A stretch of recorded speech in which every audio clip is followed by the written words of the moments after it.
Chapter 19 Attacked by the Fighting Trees. The next morning, Dorothy kissed the pretty green girl bye, and they all shook hands with the soldier with the green whiskers, who had walked with them as far as the gate. When the guardian of the gate saw them again, he wondered greatly that they could leave the beautiful city to get into new trouble, but that once unlocked their spectacles, which he put back into the green box and gave them many good wishes to carry with them. "You are now our ruler," he said to the Scarecrow, "so you must come back to us as soon as possible." "I certainly shall if I'm able," the Scarecrow replied, "but I must help Dorothy get home first." As Dorothy bade the good-natured guardian a last farewell, "I have been very kindly treated in your lovely city, and everyone has been good to me.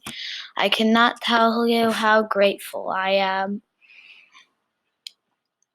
"Don't try, my dear," he answered.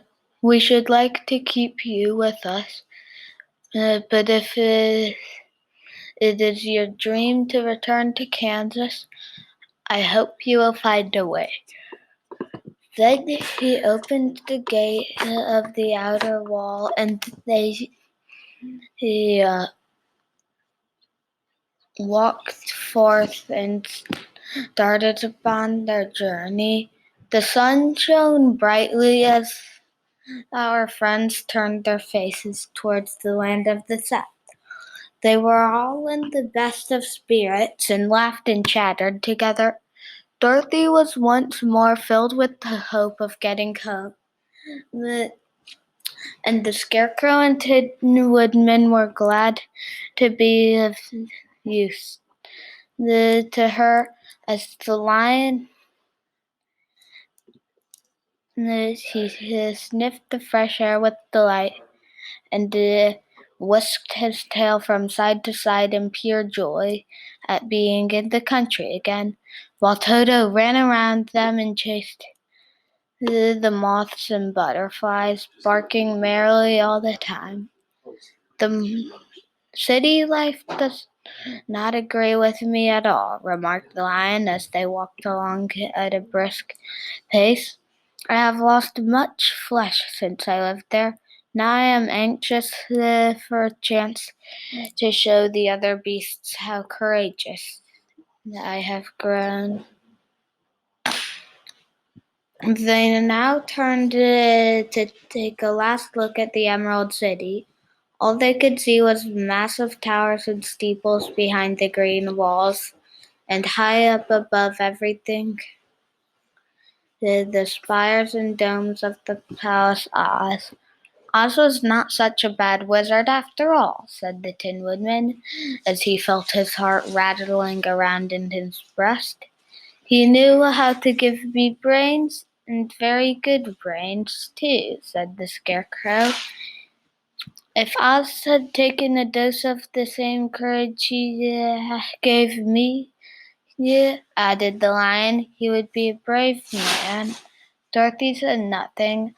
Oz had not kept the promise he made her, but he had done his best, so she forgave him. As he said, he was a good man, even if he was a bad wizard.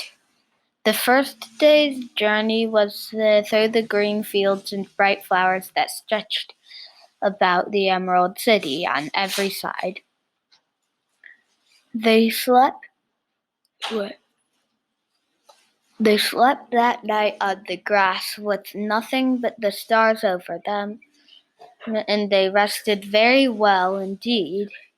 In the morning they traveled on until they came to a thick wood.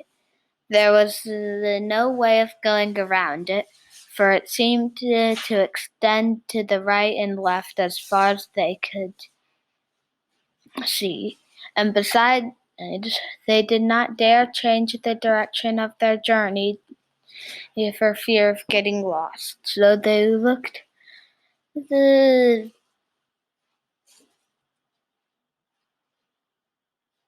for the place where it would be easier to get into the forest. The Scarecrow, who was in the lead, finally discovered a big tree with such wide-spreading branches there's room for the party to pass underneath. So he walked forward to the tree, but just as he came under the first branches, they bent down and twined around him. The next minute he was raised from the ground and flung headlong among his fellow travelers. This did not hurt the Scarecrow, but it surprised him, and he looked rather dizzy when Dorothy picked him up. "Here's another space between the trees," called the Lion. "Let me try it first," said the Scarecrow, "for it doesn't hurt me to get thrown about." He walked up to another tree as he spoke, but its branches immediately seized him and tossed him back again. "This is strange," exclaimed Dorothy. "What shall we do? The trees seem to have made up their minds to fight us and stop our journey," remarked the Lion. "I believe I will try it myself," said the Woodman, and shouldering his axe he marched up to the first tree that had handled the Scarecrow so roughly. When a big branch bent down to seize him, the Woodman chopped at it so fiercely he cut it in two. At once the tree began shaking all its branches as if in pain, and the Tin Woodman passed safely under it. "Come on," he shouted to the others. "Be quick." They all ran forward and passed under the tree without an injury, except Toto, who was caught by a small branch and shaken until he howled. But the Woodman promptly chopped off the branch and set the little dog free. The other trees of the forest did nothing to keep them back, so they made up their minds that only the first row of trees could bend down their branches, and that probably these were policemen of the forest and given this wonderful power in order to keep strangers out of it. The four travelers walked with ease through the trees until they came to the further edge of the wood. Then, to their surprise, they found before them a high wall which seemed to be made of white china. It was smooth like the surface of a dish and higher than their heads. "What shall we do now?" asked Dorothy. "I will make a ladder," said the Tin Woodman, "for we certainly must climb over the wall."